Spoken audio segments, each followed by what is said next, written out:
যাদের মা বাবা জিন্দা আছে ভালো করে শুনে নাও, আল্লাহ বলছেন যে তুমি যদি তোমার মা বাবাকে একসাথে কিংবা কোনো একজনকে বৃদ্ধ বৃদ্ধা অবস্থায় পেয়ে যাও, তুমি মনে করবে আল্লাহ পাক তোমাকে সুযোগ দিয়েছে, সুযোগ দিয়েছেন।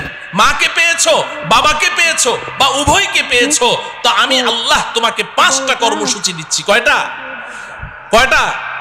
খুব মনে রাখেন, 5 কর্মসূচি আল্লাহ দিয়েছেন।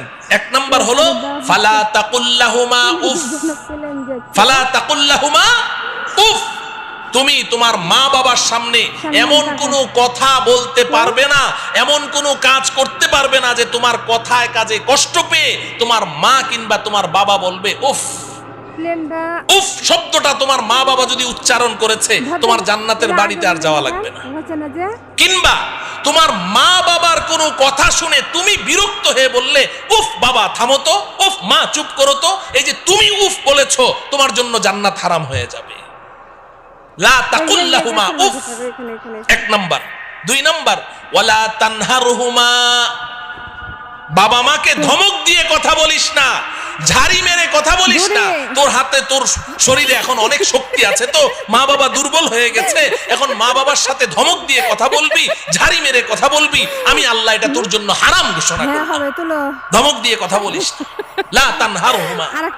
3 নম্বর কর্মসূচি ওয়াকুল লাহুমা কওলান কারীমা, মা বাবার সাথে নরম স্বরে আদরের স্বরে কথা বলো, আদর করে করে মা বাবার সাথে কথা বলো।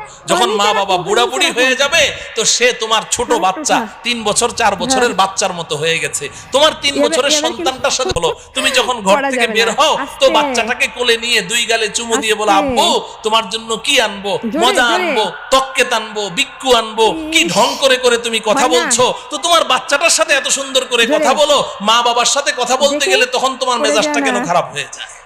সেম সেম সেম সেম মা বাবার সাথেও আদর করে করে কথা বলতে হবে। ওয়াকুল্লাহুমা কওলান কারীমা। কেন? চেহারাটা গোমরাহ করে রেখো না, গাল ফুলিয়ে রেখো না। মা বাবার সামনে গিয়ে এমন ভাবে মুড অফ করে রাখো যে তোমার মার মনে চায় একটু কমলা খাবে, কিন্তু ভয়ে তোমাকে বলতে পারে না। তুমি এমন ভাব নিয়ে চলো যে বাবা আমি একটু কমলা খাবো, মনের কথাটা বলতে সাহস পায় না। তুমি এমন ভাব নিয়ে চলো না, ধরা খেয়ে যাবে, সমস্যায় পড়ে যাবে।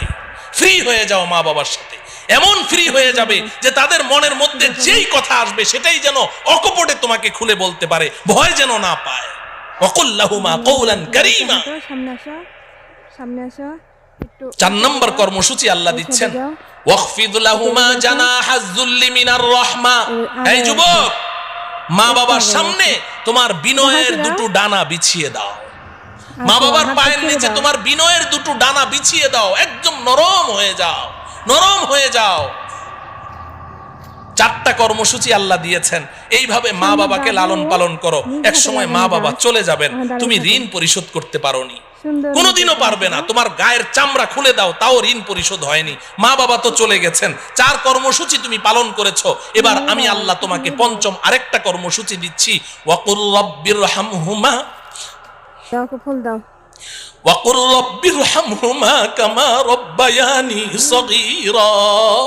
সারাটা জীবন যতদিন জিন্দা থাকো, আমি আল্লাহর কাছে হাত দুটো তুলে চোখের পানি ছেড়ে বলতে থাকো, আল্লাহ গো আপনি যেভাবে বলেছেন চেষ্টা তো করেছি, কিন্তু মা বাবার হক তো আদায় করতে পারি নাই, আপনি তো নিয়ে গেলেন।